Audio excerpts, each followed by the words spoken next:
Hey, Forrest here. Nothing like getting paid. And with ICCU's mobile app, I can deposit checks or accept Zelle payments so the money hits my account fast. I just wish there was an app for mowing the rest of these lawns. It's Truck Month. It's our favorite month of the year at Lithia Ford of Boise. Time to pick up savings, pick up power, pick up fun. And the best place to pick up yours? Lithia Ford of Boise, where Ford begins in Idaho. When I want Boise State to win, I trust Coach Rice to lead the Broncos to victory. And when I want the best painting and garage floor coating, I trust rowpaint.com to get that job done right.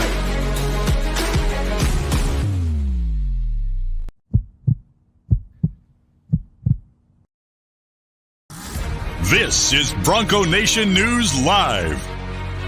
The best interviews, the most informed opinions, the latest breaking news, all from the top Boise State insiders.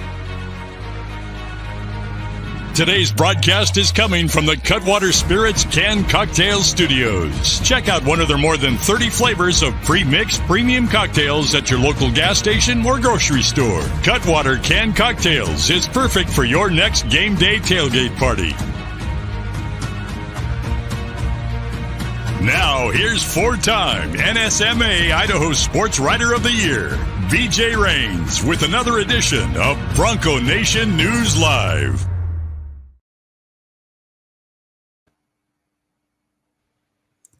What's up, Bronco Nation? Welcome back to the Riley and Ridge Show. We're extremely fired up to get this episode 3 rolling. We appreciate you guys tuning in. I'm Riley Smith, former Boise State tight end, here alongside legendary football coach Kent Riddle. And we got our first special guest, none other than the Winston Venable. I know we're fired up to have you on. I know the fans are fired up, so we appreciate you taking your time to come talk to us. And let's dive into some football, baby. Great to have Winston on. You know, obviously everybody knows what a great player he was, phenomenal coach, probably one of the best Broncos of all time, certainly one of the most passionate Broncos of all time. And, you know, probably the best thing, just a true pleasure to have a friend like him, because one of the best people in the world. And, you know, you talk about a guy you want to go to war with, that's Winston in whatever capacity it is. And we're just fired up. We could get him on here tonight. It looks like people, the boys, man, I appreciate those kind words and the introductions from both of you guys. And, you know, likewise, right? I got a phone call and there's an opportunity to chop shop with Riley and Rid. And it's, you know, hey, I have to tell the family I got something to do tonight. This is important to me because you guys are both important to me. So let's get it in, man. I appreciate you guys sharing the platform with me today. Oh, for Winston, sure. Hey, how about first things first? Why don't you give us a little update on like what you're doing?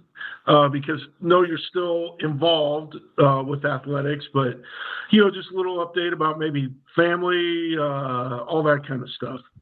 Yeah, time is crazy over here in the Venable Casa. We just welcomed our baby girl into the family, so now I got a 2-year-old and a 2-month-old running around the house, and obviously that creates its own chaos and challenges, but it's the best challenge ever. And Riley, you know, hold off or do what you got to do, but you got a couple people ahead of you that can school you up a little bit, right? So. You know, the family life is great, you know, and just got the second baby, the second addition to our family. So it's awesome.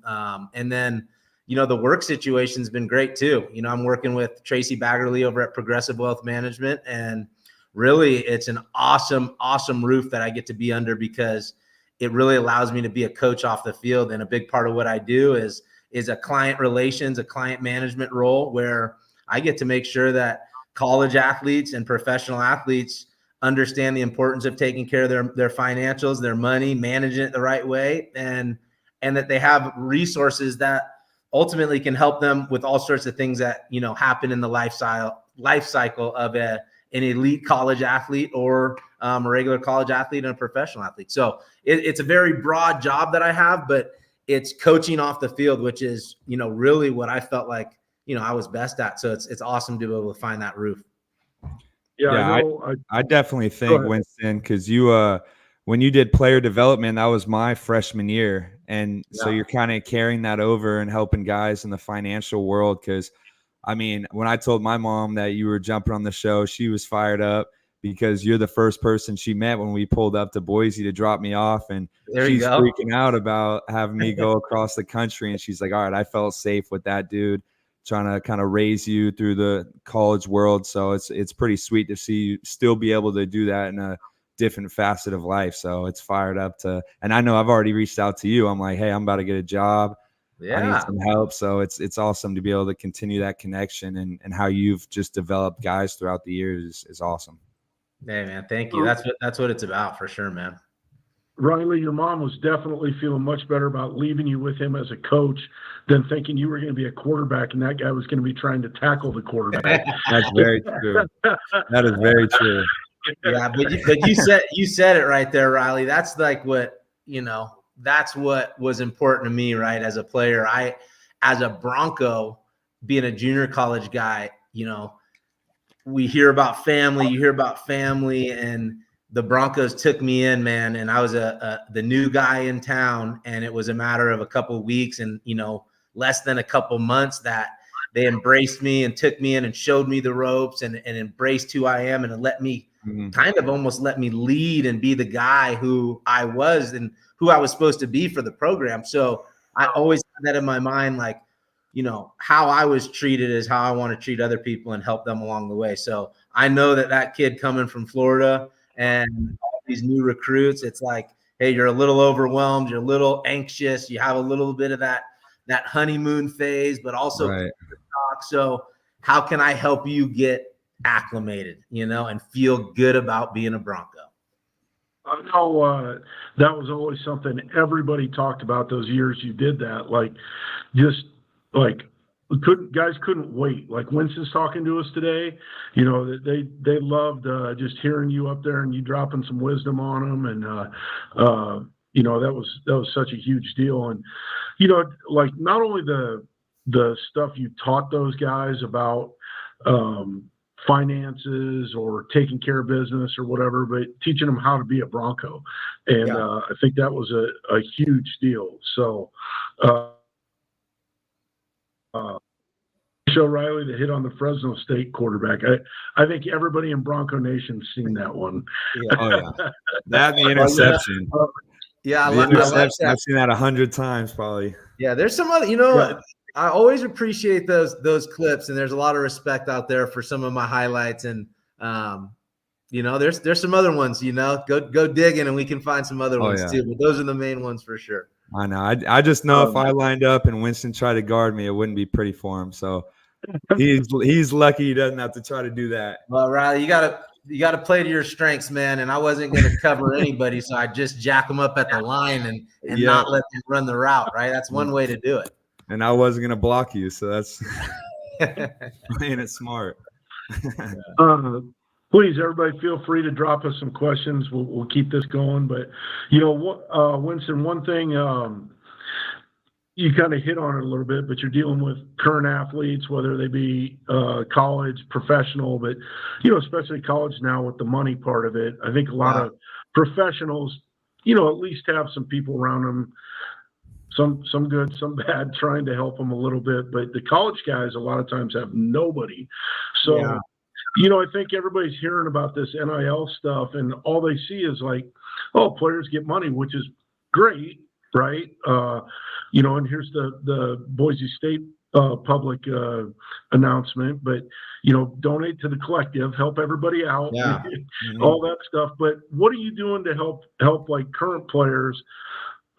Specifically college, but you can blend it into the NFL. I had lunch with one of your clients about a week ago, and he's doing very well taking care of his money. So, but help these guys out a little bit with some of that.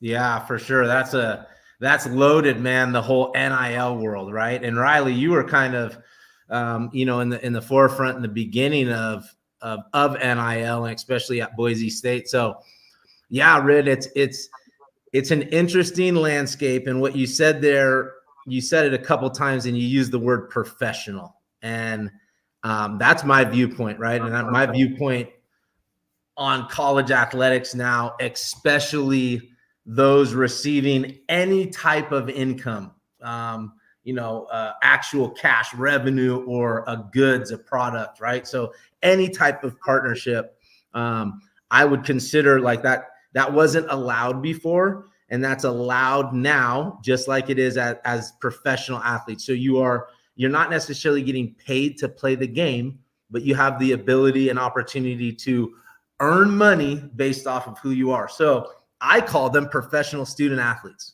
And the big part for me that I look at now is, okay, if you're a professional student athlete, you are a professional. Well, what are professionals doing, right? With their income, what are they doing with their endorsement NIL deals? I mean, how do they manage life? And that's kind of where I started to dive in this whole NIL thing, is understanding that, and not to knock a college kid, but the maturity level, right? This is ultimately their first job. Maybe it's a summer camp. You received a little stipend or whatnot, doing camp counseling and stuff like that growing up. But, most of this is this guy's first job or first contractual agreement of some sort. So,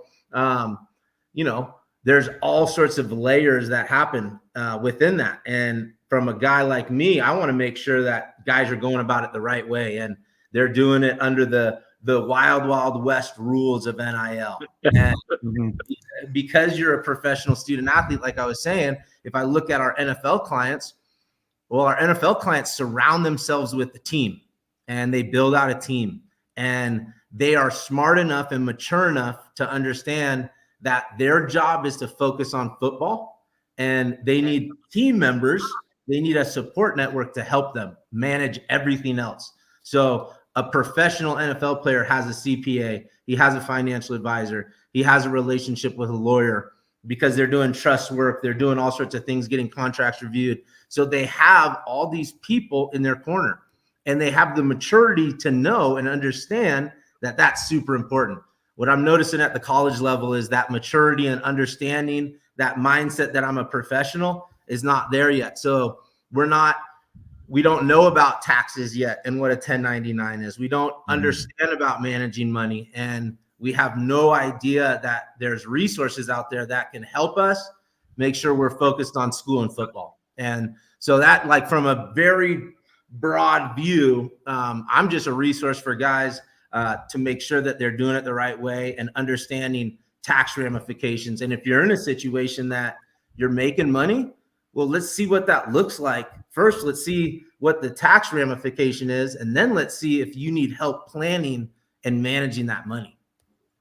So that's a big part of it right now. Yeah, and it definitely takes a hit for like a college kid like me when I realized that I had to pay taxes, and going in and looking at it, and you're like, oh, I wish I put some of that money to the side, because I knew that I was going to have to deal with this in the future. And another big thing was early on in NIL world was a lot of products. Like, you would post something and then they would send you a pair of shoes or something like that. And then you're like, how do I pay taxes on something like this? And it was lucky that there was an app built that kind of helped us figure out how much it was worth, and then going through that. But having somebody like you would be a massive help in that world, because like you're saying, that's something that it takes a lot of focus, and throughout the season, it's not something that we can really dive too far into. So having someone like yourself is big time. Yeah, it's interesting, man. And like I said, there's all these different layers when you peel it back, but I think it's a great thing, right? NIL. And I think that the universities, they have their reason or their purpose of utilizing NIL. I think the collectives have their reason and their purpose, and then you have the athletes, and there's all these different purposes of why somebody would tap into NIL and all that stuff. But for me, it's always taking care of the athlete, and it doesn't really matter what the university's motive are, the collective's motive. It has to be where the kid understands that exactly what you said. A lot of NIL is getting products, especially here in Boise, Idaho. So for instance, and I won't use names, but there's plenty of athletes, and not on the football team. Let's just say example X, There's a person out there that has a beautiful car, and I mean beautiful,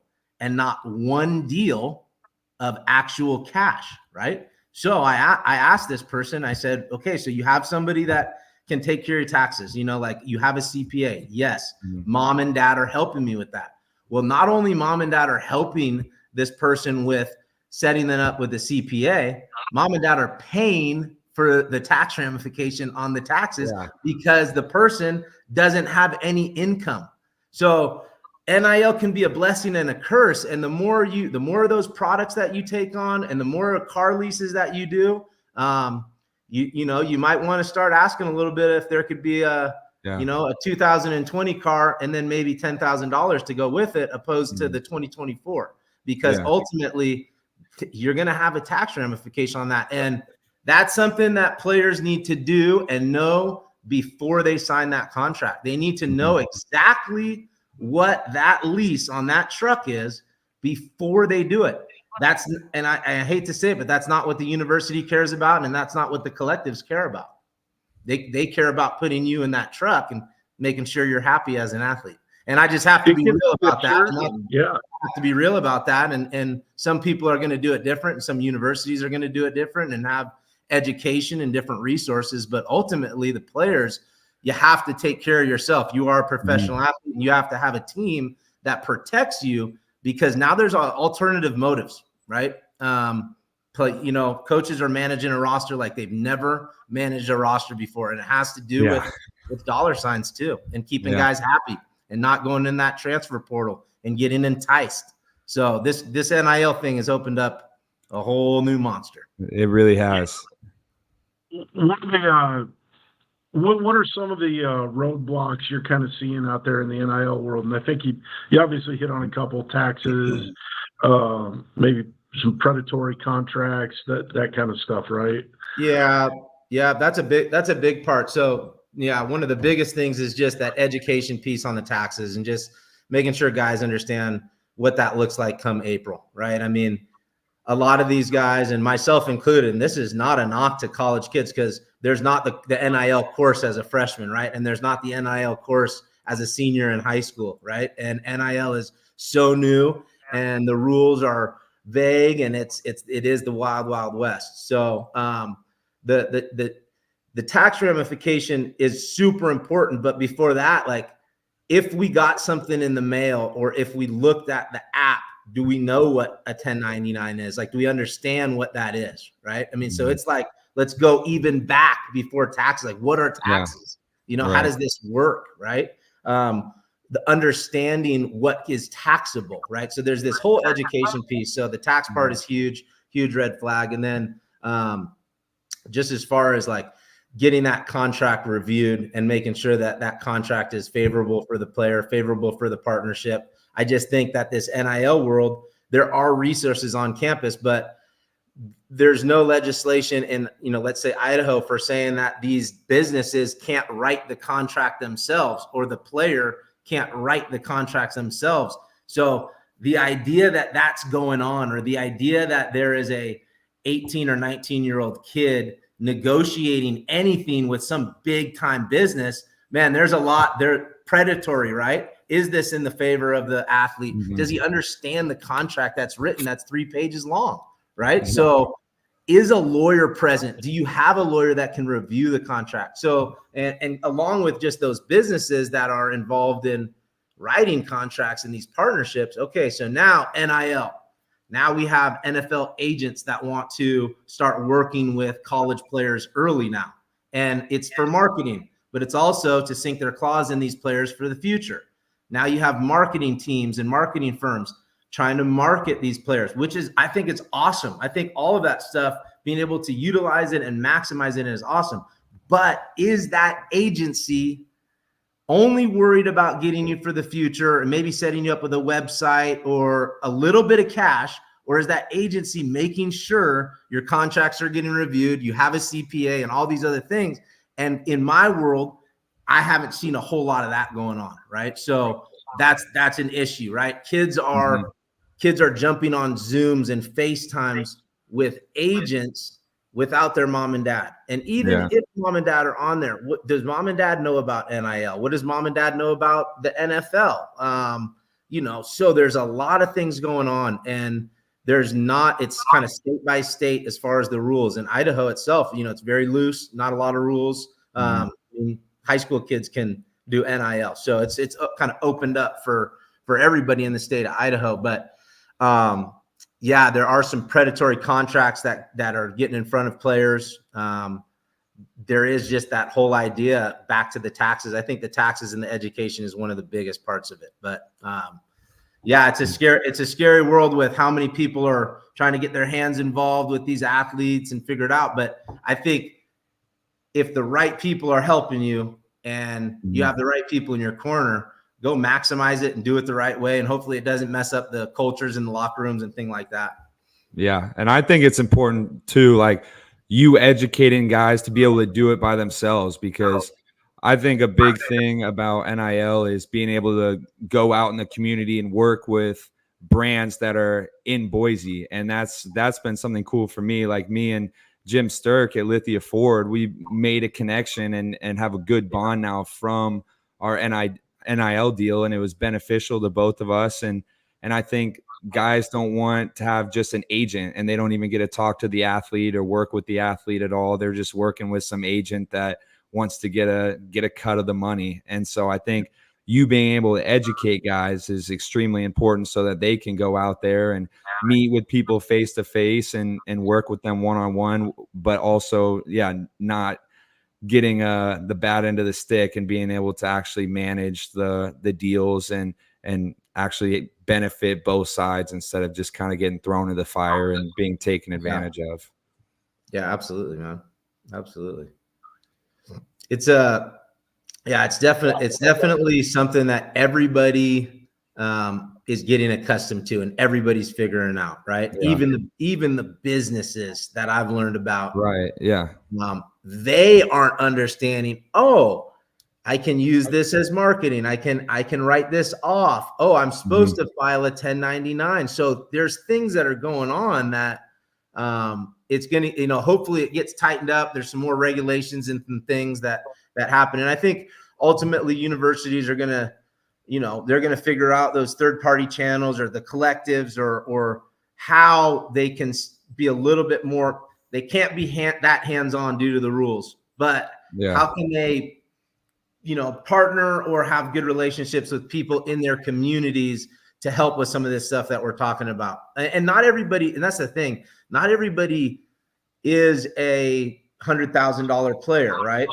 But if you're earning any income, you probably are going to want a resource to say, hey, am I good to do this on TurboTax or do I need somebody like you? And they might be like, dude, all you need to do is TurboTax. This is how you do it. You're good. And that's what you need to know though, right? Just that step. So I can tell you this, Rid and Riley, even knowing your residence has been an issue, right?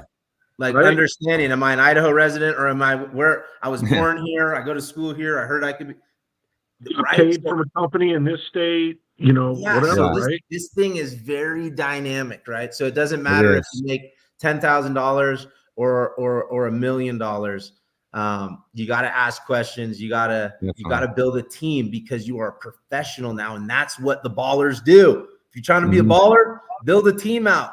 Let yourself focus on school and football so then you can maximize that and let some other people that you trust, that you vetted out, that you believe in, that your mom and dad were a part of the process, all those things, right? Like it takes time to build a relationship with somebody that becomes your CPA or your financial advisor or your agent. So take the time, because it's important to ask the questions and get an opinion and have Big Brother jump on the phone call and say, hey, or get that contract reviewed from a lawyer before you sign it. And it's amazing what those lawyers will highlight on those things that not the average person would even see. So that's what we have to do though. I mean, and we're doing every student athlete a disservice if we're not thinking that way and just giving them powers. And that's the crazy part is you see the the team in Utah or whoever, and everybody gets a car, and it's like, whoa. I might not, from what I know, I might not accept that car. Right. Because if my mom and dad can't pay for that, the taxes on that, and I don't have any additional income, I do not want that car. So you can give that to somebody else. Mm-hmm. I do think Utah did a great job for their guys and ladies, and actually gave them the money to pay the taxes on those. So I think that was beautiful. They kind of knew what was happening. But I think one thing you hit on there goes a little bit like recruiting, right? You got to, if you're the student athlete, like, you got to figure out, are these guys just telling me what I want to hear? Or are they giving me the whole story? Because that's always a big deal, right? Are they telling me, just because everything sounds great, like, hey, we're going to give you money. We're going to give you money. Well, they said care of everything. Like, who doesn't want to hear that? But you have to dive a bit deeper and find out is that the whole story or just part of the story? Yeah, for sure. I think that unfortunately, I've heard some stories just about, guys are in the portal and back to it. There's only so much, and I know there's some gray area, and there shouldn't be, but there's a lot of gray area with this, and there's only so much that the coaches are supposed to be doing and involved with. That in itself is just crazy, right? But if you're in the portal and you're doing your homework and you're doing your due diligence, trying to find out, what collective, because ultimately we shouldn't be saying what university can do for you. It's what the collective that's kind of attached to the university, more or less, or happens to be located at the university or uses their colors, right? So this is a weird partnerships that are happening. So you have to be very careful, because there might be some promises that the collective say that they can do, and that might be the idea, that might be the projection, that might be what you want, and you're supposed to get paid $400,000, and by the time you're going into the NFL draft, you've only received $270,000. Yeah, I've heard that happens a lot. So interesting, crazy deal. Back to it. What do these contracts look like? Yeah. What is the communication between coaches, collectives, players, and I don't have all those answers, and I don't think anybody really wants to speak too much on it, because it is very gray, and I don't think that they know the rule. I don't think anybody really knows the rules, and what, so it's like, don't say too much about it at all, because we don't know the rules. So I mean, I can speak about it. Very gray area, right? It is the wild, wild west. That's it, man. Where do you project it kind of being in the future, especially with the transfer portal? Because like both of them are great, but then when you put them together, it's like every year a kid's a free agent. I mean, schools are just throwing money at them, pulling each way, and it's hard for kids to stay loyal when there's life-changing money just being thrown at them. And how do you see it in the future with teams keeping the turnover and keeping the same guys on the roster? Because it's always going to be that way, unless there's some sort of contracts or something going on. But what's your perspective on what you think is going to be projected in the future? Again, super loaded. Now, not everybody, and I don't even know where I can go with this, but it's almost like unless they really tighten stuff up and put rules down and cap things off, and we're creating a monster. And the way I see it, it's like you're almost going to create a unique league of professionals, another professional league. Yeah. And then there's going to be the other guys that are actual college players. Right.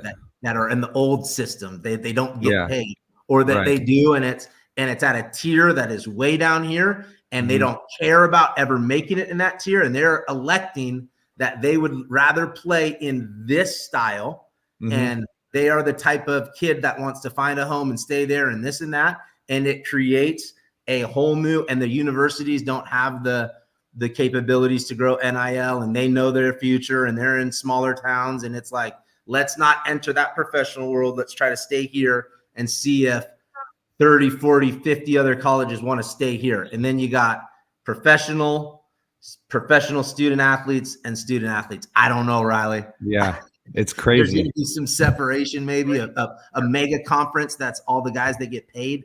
I don't know. There was a proposal that came out today. They're talking about taking the top 80 schools and breaking away from the NCAA, which 80 seems a little bit high. I saw some other people saying like 48 schools, and you know, I mean, I think that's probably to be decided down the road. But you know, I think the one thing that can help at this moment is schools trying to be proactive, right, and take care of guys so that maybe they're comfortable, not looking around, comfortable in their financial part of it.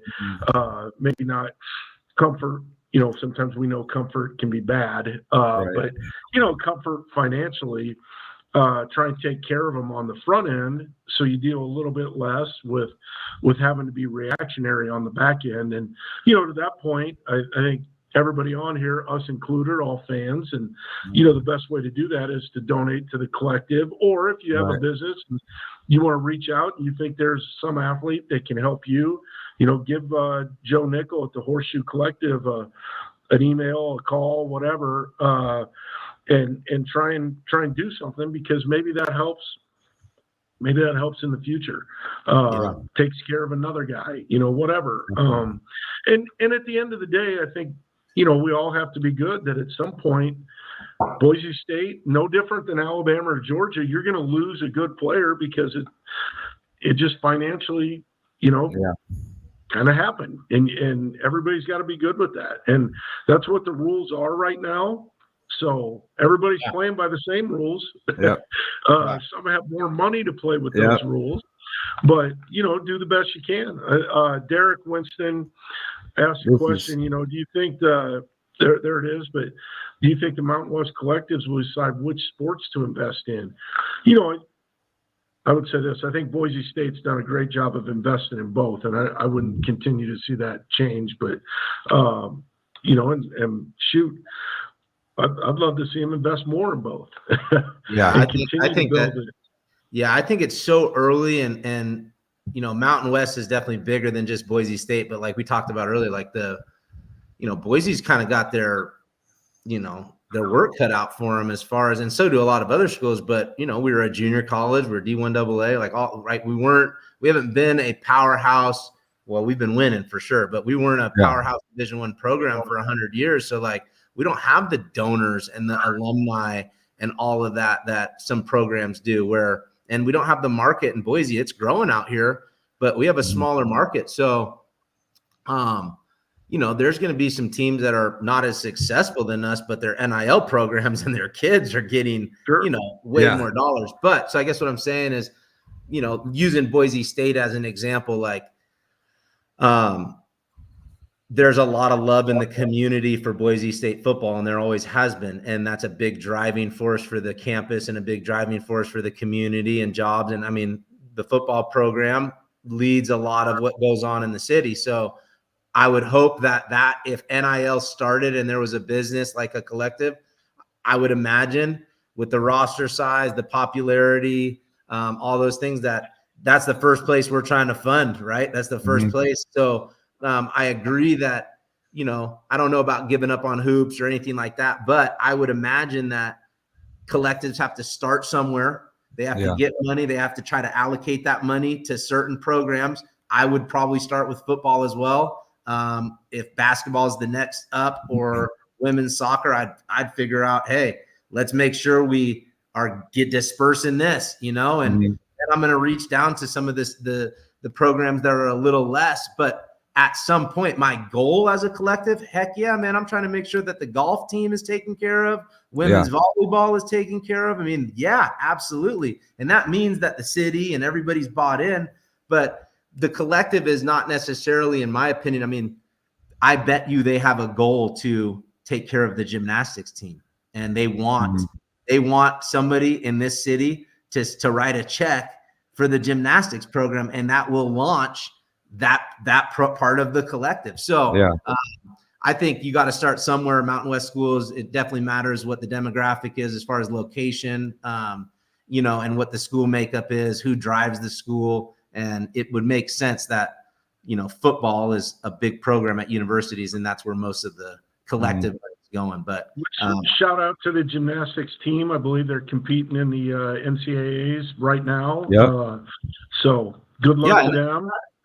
Yeah, and that's where all that stuff is. Like, I hope that Boise State, whether it's the collective or another resources or whatever, that the people that are interested in NIL, and if there are opportunities for those gals or dudes or whatever, and it's probably going to start with some products and some partnerships and a little post for a little free on the round of golf. But like, let's get it to a point where like we're getting some income so we can actually take care of some of this stuff. Otherwise, I think it can be counterproductive. Not everybody has mom or dad that can take care of bills.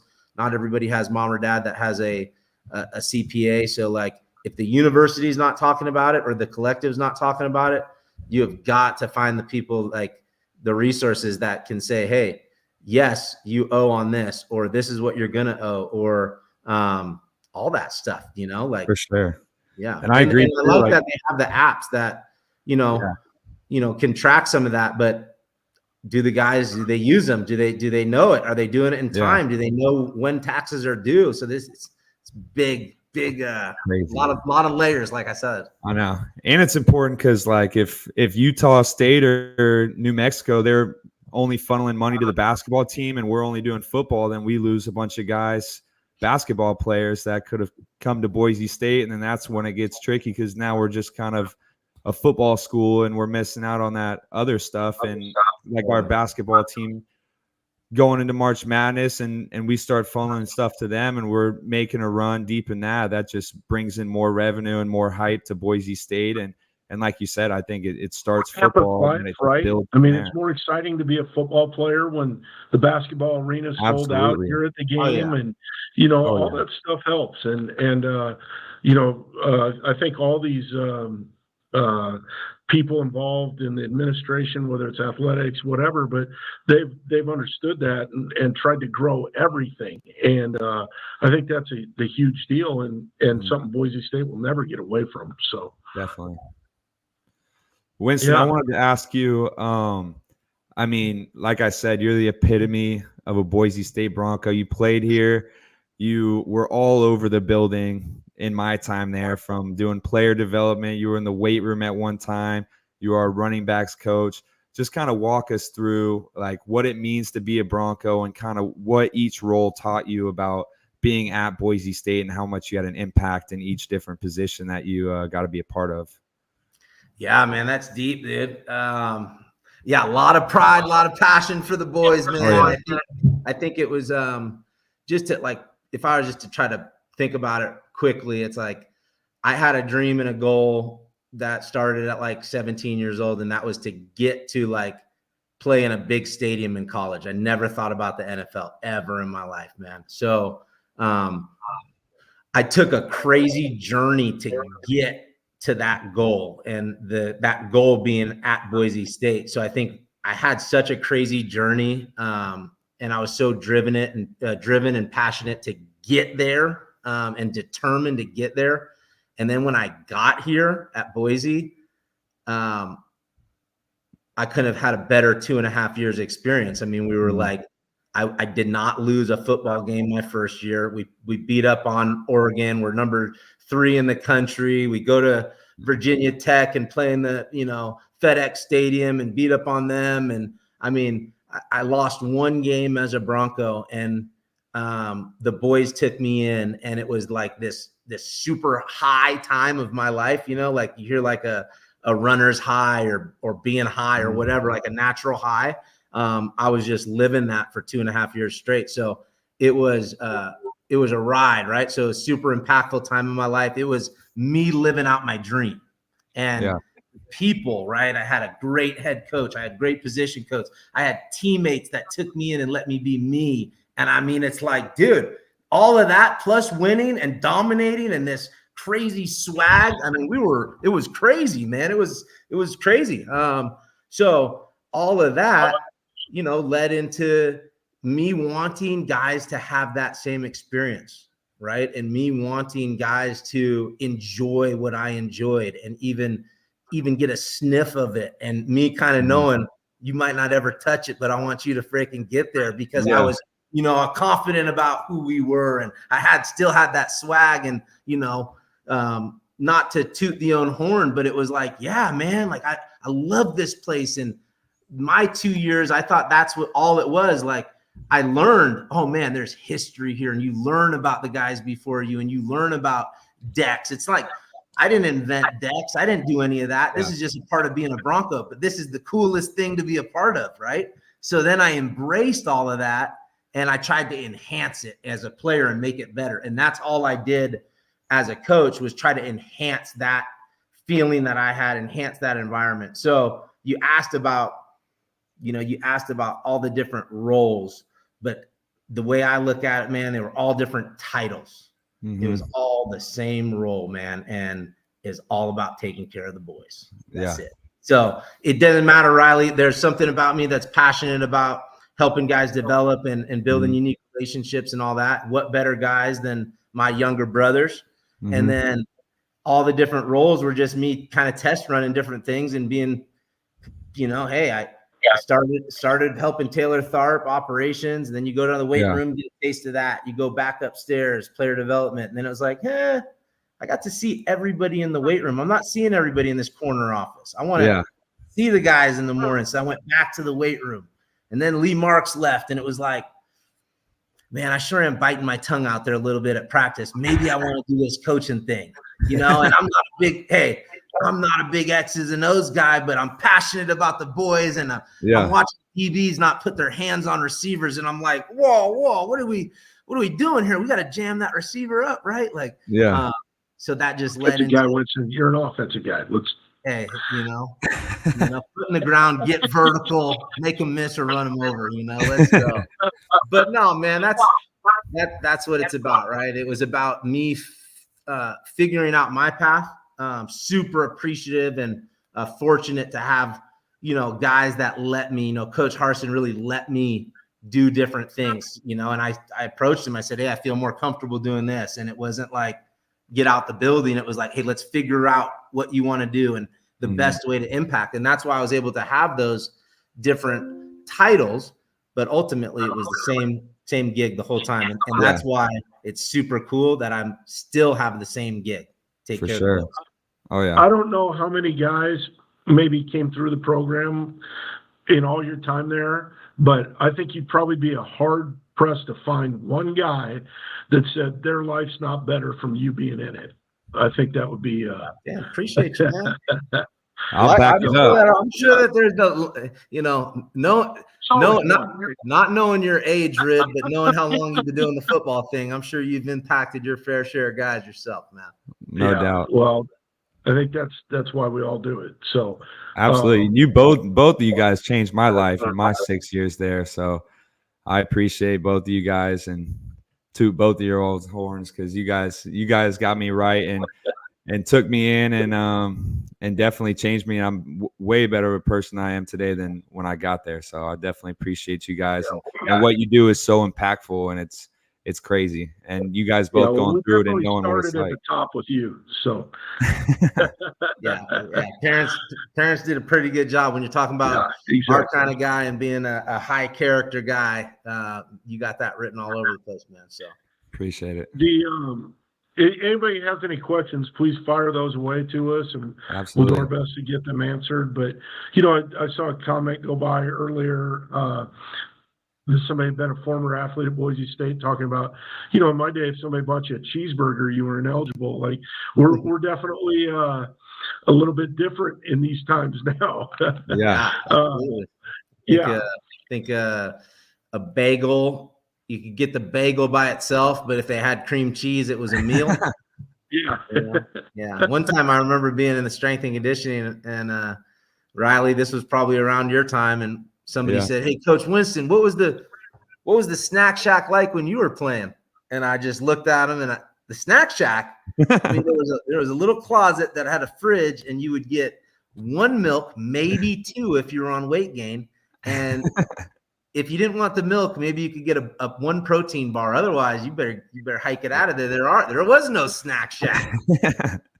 So times are changing, man, and that's it's an interesting time to like food's a big deal for guys. There's guys that are doing NIL deals and getting meals for the week and getting gift cards and things like that to post a couple things and do some not tutorial, but little reviews, restaurant reviews and things like that. And, they're getting some things taken care of. So the cool part is that I think Boise is going to be forced to get a little innovative with some of this stuff and creative. And that's what we need. And I think that's what we're good at here. We're kind of a little behind, but also can, do some unique and creative things because we're smaller and a unique place to live and be. So hopefully there's going to be some unique deals for guys in the future.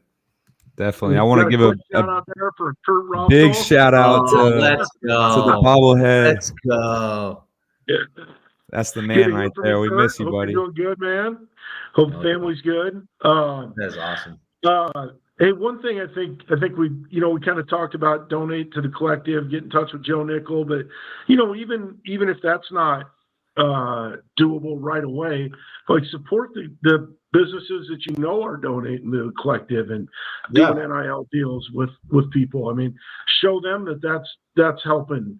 Go get a sandwich at the Ashton Genty sandwich at the James, or go get go to Lithia Ford or Bronco Motors or wherever. But like the places that are supporting the Broncos, go support them. Show them that their support's not going unnoticed. Yeah, I think that's what we got to do. I mean, if you're a Bronco fan, and I know that there's some passionate Bronco fans, and it's I wish that I could, I'm the type of guy that says, hey, forget NIL. Boise State's not built on that type of mentality.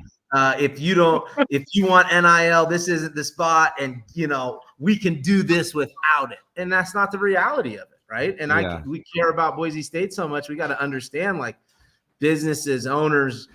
I mean, if you're a passionate fan, I know the phrase like every dollar matters is kind of, but it does, man. And if it's a $1,000 partnership, or if it is a car, if it's a unique relationship that you have with a player, man, that can keep a player happy, and I hate to say it, but that's the world we're in, right? And it's what's available. It's what's available. No one's wrong with thinking of exploring these opportunities or wanting to or maximizing them, but you have to do it the right way. And I'm not going to be redundant, but there are guys out there, and this is the scary part, Rid. You asked about red flags, but there are guys out there that they're not as educated with it. They're doing really good deals, earning cash, blowing the cash. And then what's happening is they're asking agents, as these are NFL prospects, they're asking the agents to pay for the taxes because they don't have the money come April.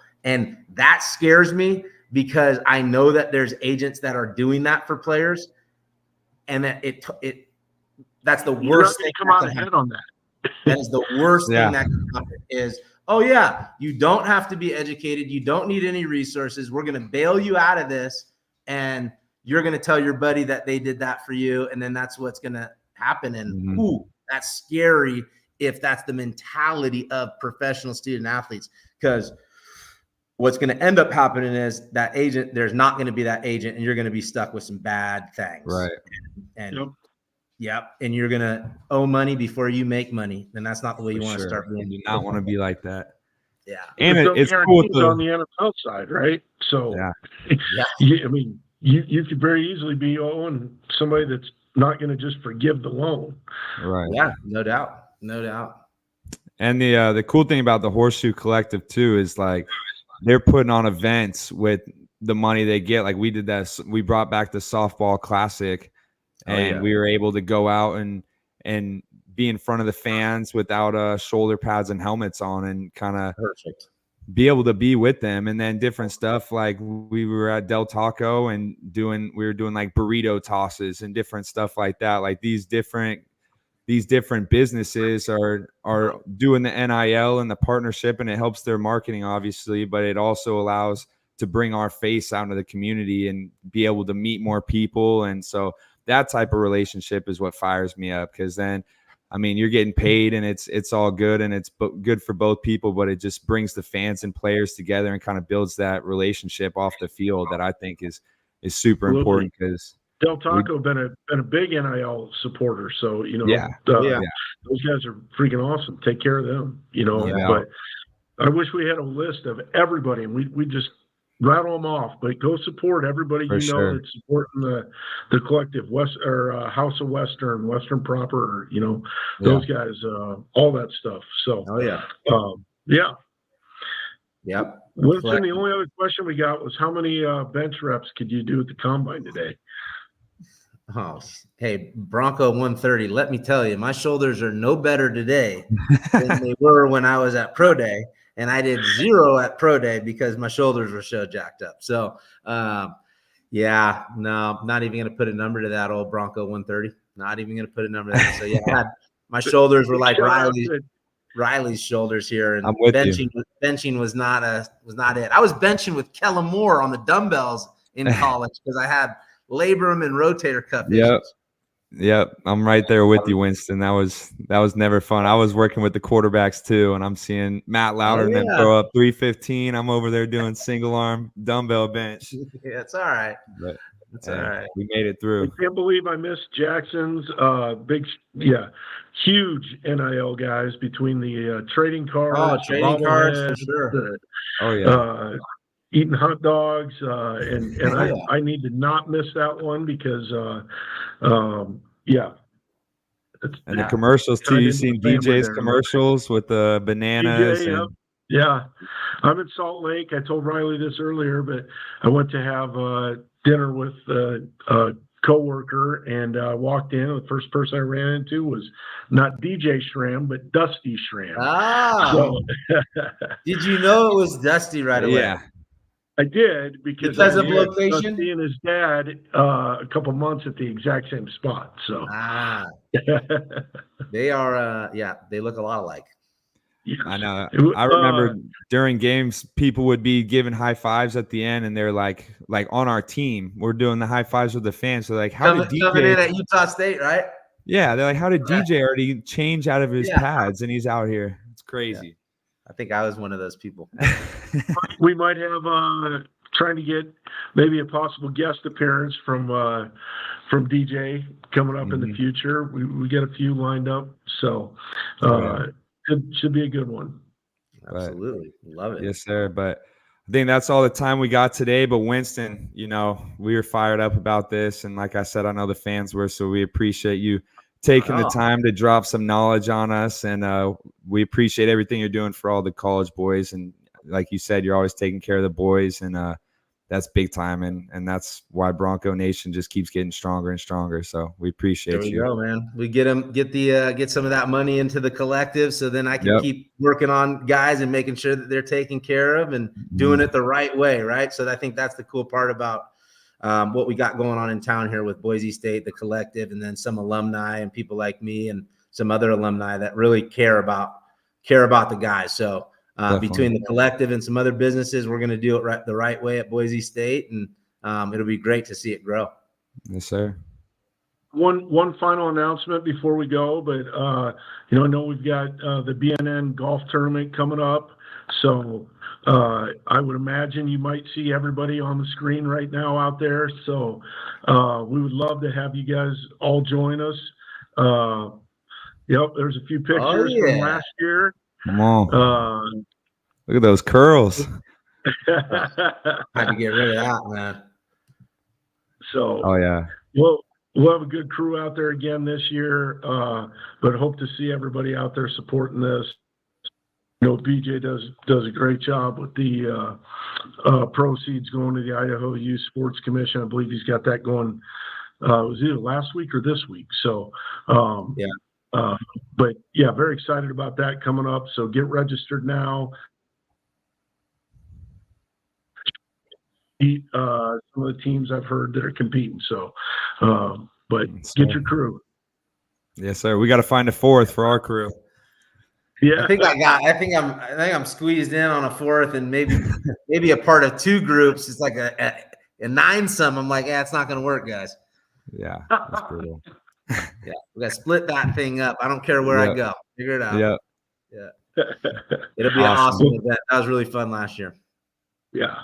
Well, thanks for everybody for joining us. I'll let Riley sign us off, but appreciate everybody's time.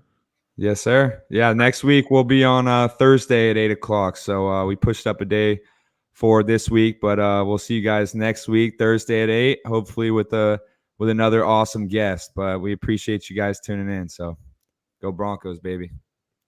Go Broncos.